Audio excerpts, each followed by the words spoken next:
नारायण नारायण श्रीमन नारायण नारायण श्रीमन नारायण नारायण श्रीमन नारायण नारायण श्रीमन नारायण नारायण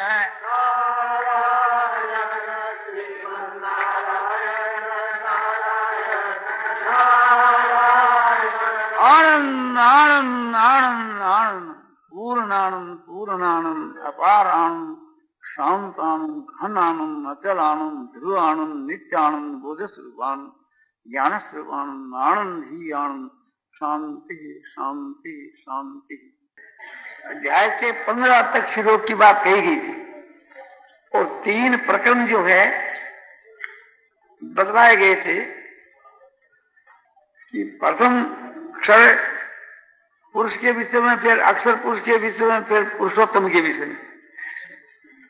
तो अक्षर पुरुष के विषय के बीच के में जो है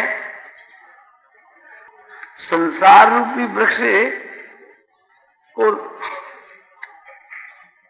उदाहरण देकर के उसको रूपक के रूप में आपको बताया गया था, और फिर जीवात्मा के विषय में यानी अक्षर पुरुष के विषय में, और फिर परमात्मा के विषय में।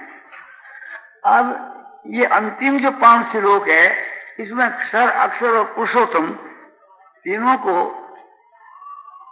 शामिल करके के और ये विषय आपको बतलाया जाता है।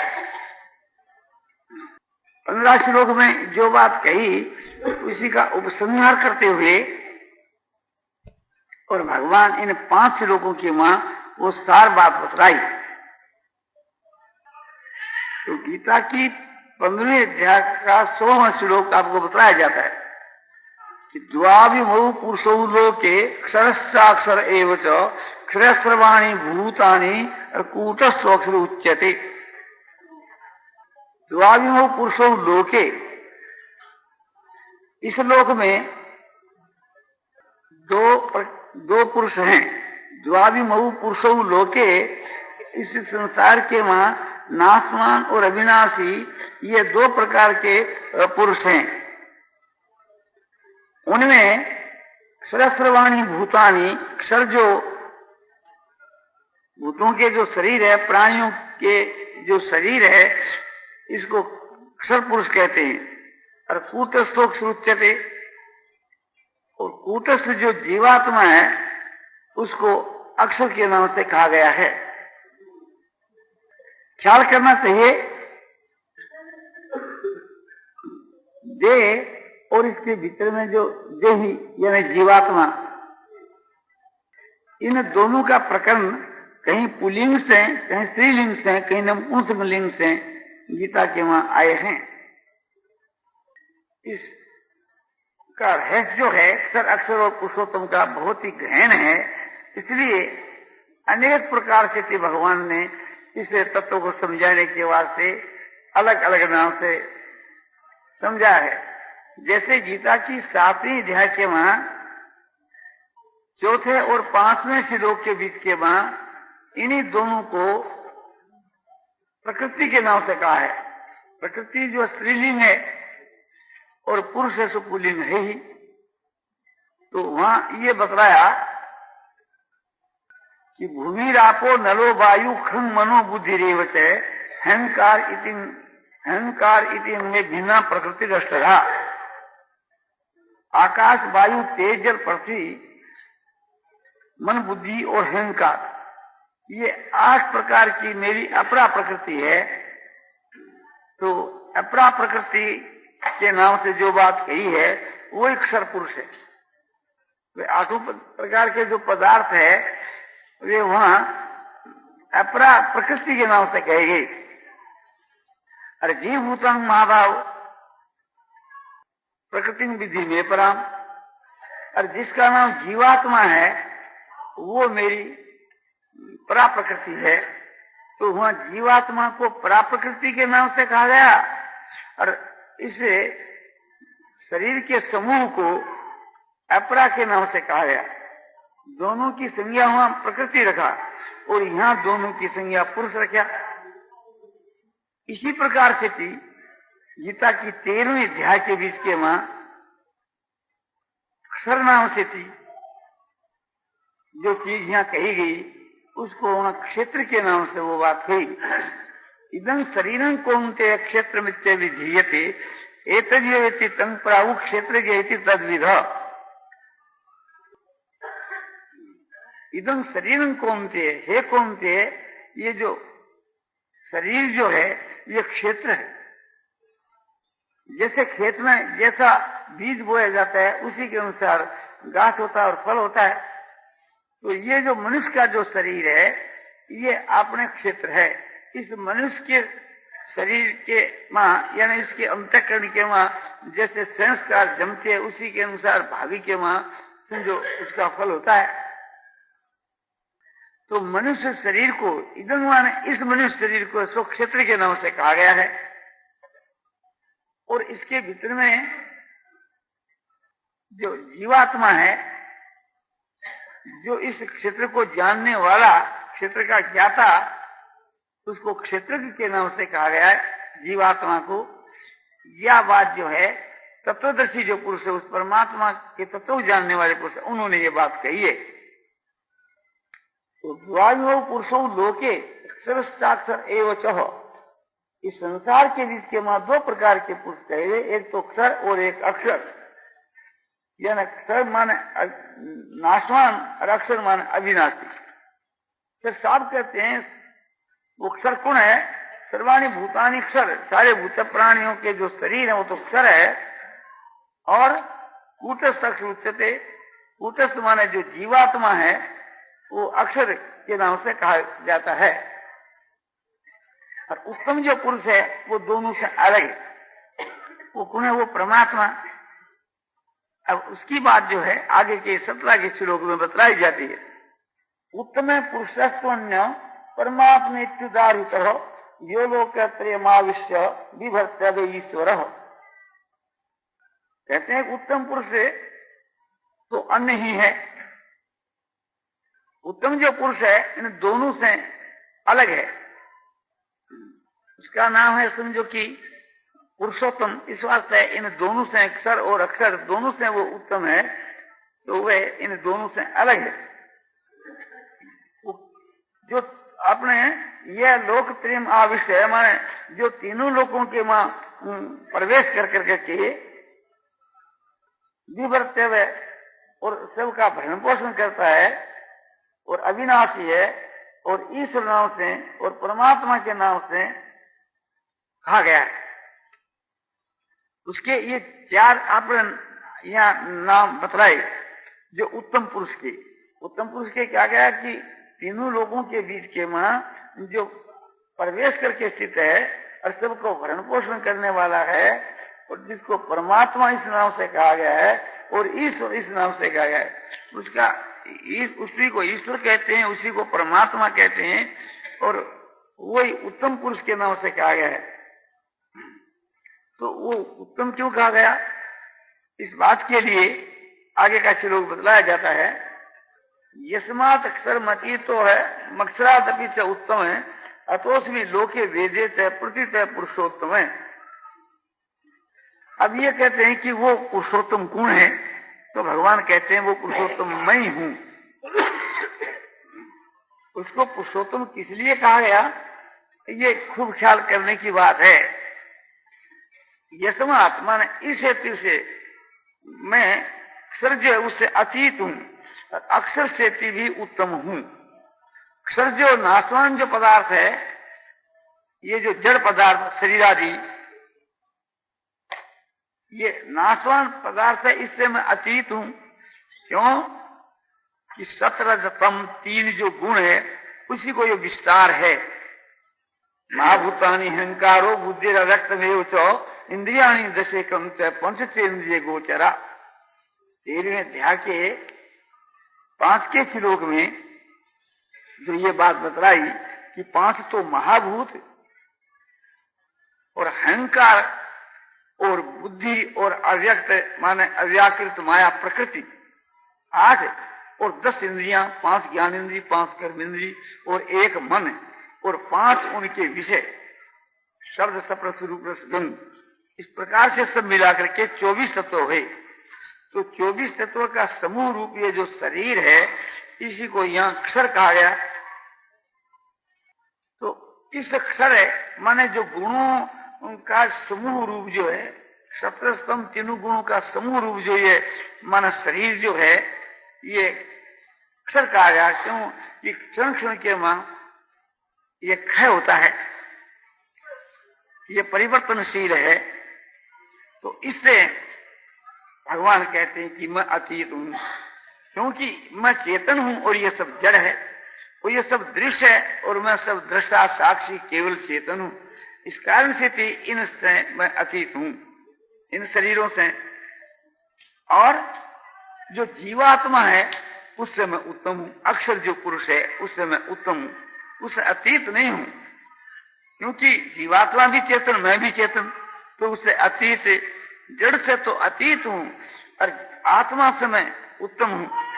क्योंकि जीवात्मा जो है उसकी जो जीव संज्ञा, आत्मा की जीव संज्ञा इसीलिए है कि शरीरों के साथ में उसका संबंध है। संबंध विच्छेद होने पर एक प्रकार से वो मुक्त हो जाता है, मुझको प्राप्त हो जाता है। फिर ये नहीं कहा जाता कि उससे मैं उत्तम हूं। किंतु जब तक इसकी जीव संज्ञा है, शरीरों के साथ में इसका संबंध है, तो भगवान कहते हैं ऐसी जिनकी जीव संज्ञा, उससे मैं उत्तम हूं। अतोस्मि लोके वेदे प्रथित पुरुषोत्तम, तो कहते हैं इसलिए लोक में और वेद में मैं पुरुषोत्तम नाम से प्रसिद्ध हूं। वेद माने ऋग, यजु, साम, अथर्व, ये वेद। और लोक माने स्मृतियां। तो श्रुति और स्मृति के बीच के मां मैं पुरुषोत्तम नाम से कहा गया हूं। श्रुति और स्मृतियों के बीच के मां में पुरुषोत्तम नाम से कहा गया हूं। अभी पुरुषोत्तम नाम से जो मैं कहा गया हूं, मुझको जो तत्व से जानता है उसका महत्व बतलाते हैं। योमामेव सम्मूढ़ो जानाति पुरुषोत्तमं स सर्वविद भस्तिमान् सर्वभावेन भारतः। भारत माने हे भरतवंशी अर्जुन, एवं माने इस प्रकार से जो समझो कि ज्ञानी पुरुष है, मुझको पुरुषोत्तम जानता है, वह सर्वज्ञ पुरुष है। सर्वभावेन माना सब प्रकार से निरंतर माम माने मुझ वासुदेव परमात्मा को ही भजता है। जो ये समझ लेता है कि क्षर और अक्षर दोनों से परमात्मा उत्तम है, तो मेरे को ही भजता है। फिर ये ख्याल करना चाहिए, यहां कोई कोई आचार्य जो है अक्षर शब्द से थी, ये समझो कि जड़ जो संसार है इसको लेते हैं, और अक्षर शब्द से थी कूटस्थ उच्चते, तो कूटस्थ से लेते हैं प्रकृति यानी अपने माया। किंतु प्रकृति लेने से थी पूर्व के साथ में भी समझ नहीं बैठता है, और प्रकृति लेने से थी फिर ये कहना बनता कि मैं अक्षर अक्षर दोनों से ही अतीत हूं। मैं दोनों से अतीत हूं, क्योंकि भगवान जो है प्रकृति और प्रकृति के कार्य से और गुणों से सबसे अतीत है, गुणातीत है। तो ये नहीं कह करके कहा कि अक्षर जो नाशवान पदार्थ है उससे तो मैं अतीत हूं, क्योंकि अविनाशी हूं, नित्य हूं, चेतन हूं, ज्ञाता हूं, साक्षी हूं। और जो आत्मा है उससे मैं उत्तम हूं, श्रेष्ठ हूं, कि ये नहीं कि उससे मैं अतीत हूं। तो इससे ये बात समझनी चाहिए कि अक्षर से थी तो ये नाशवान पदार्थों को समूह यानी शरीर लेना उचित है, और अक्षर शब्द से थी आत्मा माने जीवात्मा लेना उचित है, जिससे परमात्मा उत्तम है। जो इस प्रकार से थी मुझको पुरुषोत्तम जानता है कि भगवान अक्षर अक्षर दोनों से उत्तम है, तो वह ज्ञानी यानी मूढ़ भाव से रहित पुरुष है। फिर मुझको ये सो भजता है, उत्तम वस्तु को ही अपने सब कोई भजते हैं। तो अक्षर अक्षर दोनों से श्रेष्ठ हूं और अक्षर से तो अतीत हूं, और उत्तम तो सबसे हुए, इसलिए मेरा नाम पुरुषोत्तम है। पुरुषों में उत्तम पुरुषोत्तम। तो जो मुझको ये समझ लेता है, मुझ पुरुषोत्तम को पुरुषोत्तम समझ लेता है, वो फिर सब प्रकार से थी और सब भाव से थी मुझको ये सो अपने बसता है। तो सब प्रकार क्या, मन से, वाणी से, शरीर से मुझको ही बसता है। और सर्व भाव क्या कि आप ही हमारे माता पिता भाई बंधु सब कुछ आप ही हो। जैसे तुम्हें माता से पिता तुम्हें बंधु से सखा तुम्हें विद्या द्रविणं तुम्हें सर्वं मम देव देव, ये भाव है। तो वो सब प्रकार से मुझको ऐसो बसता है। ख्याल करो, एक आपको छोटी सी कहानी कही जाती है, छोटा सा एक उदाहरण बताया जाता है कि एक जो है राजा थे, तो उसके थाइसिस की बीमारी हो गई थी। तो एक वैद्य आए, उन्होंने इलाज के वास्ते कहा। राजा ने कहा कि बहुत से वैद्य और डॉक्टर यहाँ आगे, इसका कोई भी आपने इलाज नहीं कर सका। उसने कहा कि मैं आपको 1 महीने के बीच के मैं आपने इलाज कर दूंगा, इस बीमारी को मेट दूंगा। तो राजा ने कहा कि ऐसा यदि कर दो तो मैं आपको पुरस्कार दूंगा, खुश कर दूंगा। तो उसने इलाज किया, दही योग से उसके आराम हो गया राजा के। अब राजा ने कहा कि देखो, हमारे राज में जो बढ़िया से बढ़िया चीज है, आप अधिक से अधिक ले जा सको, आप ले सकते हैं। तो बोले आपके राज में क्या, हमको तो पता नहीं है। तो खजांचियों को सबको कह दिया कि जो कुछ हमारे बढ़िया से बढ़िया चीज है सब आपको दिखला दो। तो प्रथम तो रुपया छापने की जो टिकसाल है, जिसे समझो कि रुपये छपते हैं, वहां दिख रहा है कि रुपयों की ढेरी लगी हुई है। उसके बाद में जब मोहरे जो है, सिक्का जो छपता है सोने का, वो जाकर के दिख रहा है, उसका भी ढेर लगा हुआ है, दिखला दिया कि आपकी जितनी मर्जी ले जा सकते हो। उसके बाद के मां जो रत्न दिख रहा है कि मोती जो है, हीरे है, माणिक है, एक एक की कीमत 10,000, 20,000, 50,000, ये सब दिख रहा है। इस प्रकार से अनेक प्रकार के कारखाने दिख रहा है। बोले ये सब चीज है और सरकार का हुक्म है कि खोल करके रख दो, और जो इनको बढ़िया लगे जितनी ले जा सके ले लो। तो उसने सोचा कि ठीक है, देख लिया। तो हीरे मानिक आदि जो है रत्न, उनको संग्रह कर करके के और ढेर के ढेर पड़े थे, तो उनकी गंठी बांध करके, जिस समझो कि अपनी शक्ति 1 मन की है तो उससे भी और अधिक बांध लिया उसे, जैसे 100 मन बोझा बांध लिया और वो ले जाने लगा। सब एक प्रकार से कहा कि आप रुपये नहीं लेते, आप मोहरे नहीं लेते। बोले कि ये रुपये मोहरे तो मैं सब मंगा लूंगा, एक एक चीज का इसका जो मूल्य है तो करोड़ों रुपया की चीज है, लाखों रुपया की चीज है, लाखों करोड़ों की, तो मैं इनको कितना ढोकर ले जाऊंगा, सोने को ढोकर कितना ले जाऊंगा। तो सबसे बढ़कर के यह है। तो उसने सबसे बढ़कर के चीज ले ली और उसके बल पर उन्होंने समझो कि लाखों करोड़ों रुपये मंगा लिए। तो इससे ये बात सिद्ध हुई कि वास्तव के वहां जब उसके तत्व को समझ गया कि रूपा जो है चांदी, उससे तो बढ़कर सोना है और सोने से बढ़कर के रत्न है, तो एक प्रकार से बढ़कर चीज रत्न है, उसको ही मैं लूंगा।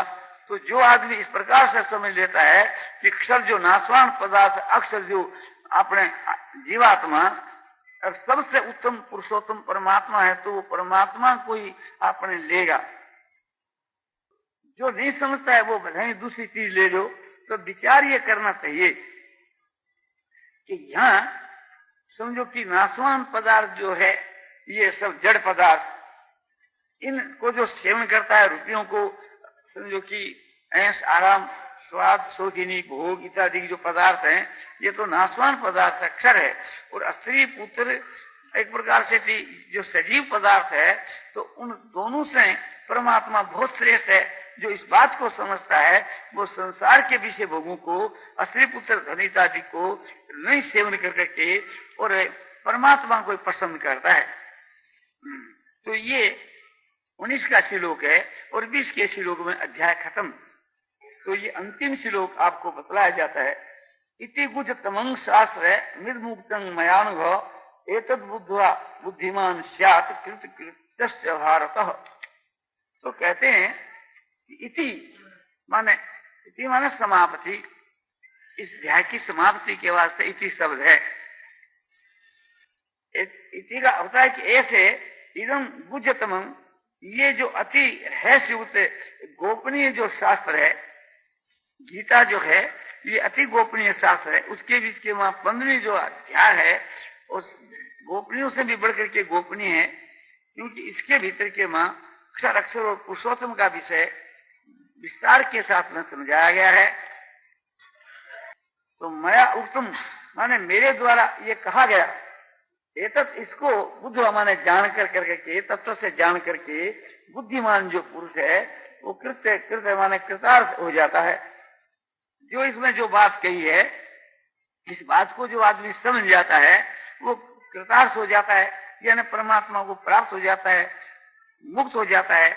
इस परमात्मा की प्राप्ति को ही गीता के बीच के मां कहीं तो ब्रह्म की प्राप्ति और कहीं अव्यक्त अक्षर की प्राप्ति और कहीं जो है समझो कि अमृत की प्राप्ति, कहीं परम गति की प्राप्ति इत्यादि नाम से ये बात कही गई।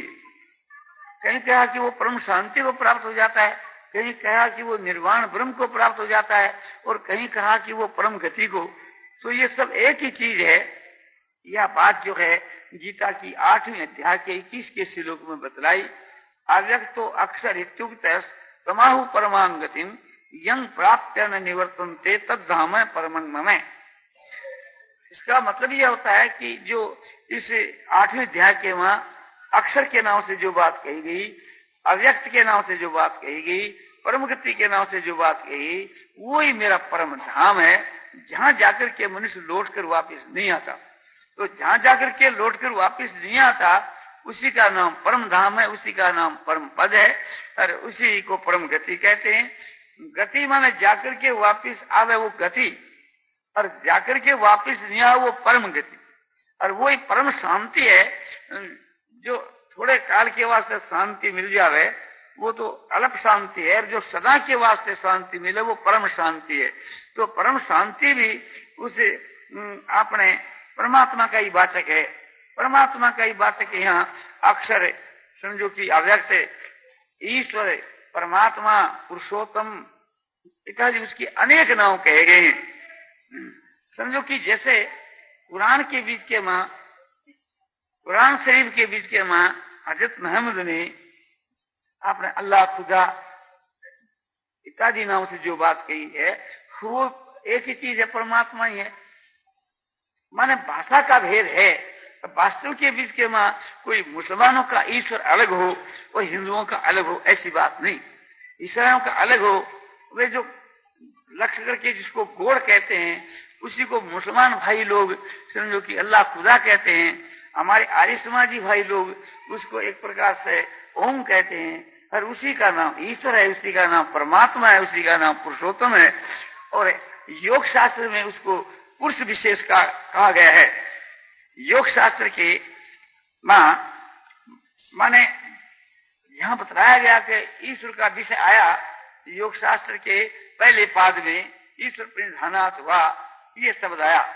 तो ये प्रकरण है योग शास्त्र के पहले पाद का, ये समझो कि 23 का सूत्र है। ईश्वर प्रणिधानात् हुआ ये 22, और ईश्वर का जो लक्षण लिखा है 23। कलेश कर्म विपाक आश्रित अपरामृष्ट पुरुष विशेष ईश्वर। ईश्वर का लक्षण किया कि वो कैसा है, ईश्वर कैसा है कि कलेशों से रहित, उसमें कोई कलेश नहीं। कलेश क्या है? का विद्या, अस्मिता, राग, द्वेषा, अभिनिवेशा, पंच कलेशा, ये 5 कलेश है। अविद्या मान अज्ञान, अस्मिता मान अहंकार, और अनुकूल में होने वाली वृत्ति का नाम राग, और प्रतिकूल में होने वाली वृत्ति का नाम द्वेष, और मरने का भय। ये 5 जो कलेश है ये ईश्वर के वहां नहीं है, और ईश्वर के वहां कर्म भी नहीं है। एक तो पाप कर्म, एक पुण्य कर्म, और एक पाप और पुण्य मिले हुए, तीसरा और चौथा बतलाया कि न पाप और न पुण्य। तो ये 4 भेद कर्मों के बतलाए, ये ईश्वर इनसे भी रहित है। और उनका जो फल है जाति, आयु और भोग। जाति माने किसी योनि के वहां जन्म लेना, आयु माने इतने वर्ष तक रहना, और माने भोग माने सुख और दुख। इनसे भी ईश्वर रहित है, और वासनाओं से भी रहित है। तो उसको कहते हैं पुरुष विशेष। दुनिया में जितने जो प्राणी हैं, पुरुष हैं, उन सब में श्रेष्ठ है अक्षर और अक्षर। तो वहां पुरुष विशेष कह दो और चाहे पुरुषोत्तम कह दो, एक ही बात है। यहाँ गीता के बीच के वहां, गीता की समझो की 15वीं अध्याय के वहां जिसको पुरुषोत्तम कहा गया है, उसी को वहां पुरुष विशेष के नाम से कहा गया है। तो इस प्रकार एक प्रकार से जो परमात्मा जो है उसके नाम बहुत हैं, वस्तु एक ही है। जैसे उदाहरण के लिए ये अपने जल है, इस जल को कोई नीर कहते हैं, कोई पानी कहते हैं, संस्कृत में इसको अप कहते हैं, अंग्रेजी में इसको वाटर कहते हैं, किंतु वस्तु से तो वो चीज एक ही है। नाम उनके एक प्रकार से भाषा के भेद से अनेक है। इसी प्रकार से भाषा के भेद से ईश्वर के नाम बहुत हैं और वास्तव में वो अर्थ, सबका अर्थ एक ही है, वस्तु एक ही है वो। तो इस प्रकार से जो समझ जाता है कि ईश्वर से बढ़कर और कोई चीज नहीं है, वो ईश्वर को छोड़ करके संसार के विषय भोगों को नहीं भोगता। स्त्री पुत्र धन रुपया इत्यादि जो संसार के पदार्थ हैं और इनका जो उपभोग करता है, इसी के बीच के महारत है, वो उस परमात्मा के तत्व को नहीं समझता। और परमात्मा के तत्व को जब समझ जाता है तो वो परमात्मा को भजता है और परमात्मा को छोड़ करके अन्य किसी पदार्थ को ऐसा नहीं भजता। ये 20 श्लोक कहे गए, 500 आज कहे गए और 15 पहले कहे गए थे। तो ओम तत्सदिति श्रीमद भगवदगीता उपनिषद ब्रह्म विद्यायाम योग शास्त्रे श्री कृष्णार्जुन संवादे पुरुषोत्तम योगो नाम 15 अध्याय। इस अध्याय का नाम है पुरुषोत्तम योग, क्योंकि एक प्रकार से जो अक्षर पुरुषोत्तम का विषय, उनमें पुरुषोत्तम है तो प्रधान है। इस वास्ते अध्याय के अंत में जो प्रधान जो होता है उसी का नाम दिया जाता है, उसी के नाम से वो अध्याय कही जाती है। तो ये विषय आपको बतला दिया गया। नारायण नारायण नारायण श्रीमन नारायण नारायण श्रीमन नारायण नारायण श्रीमन नारायण नारायण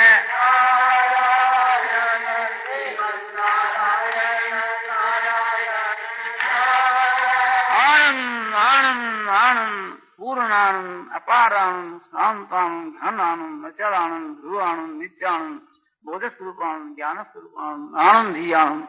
शांति शांति शांति।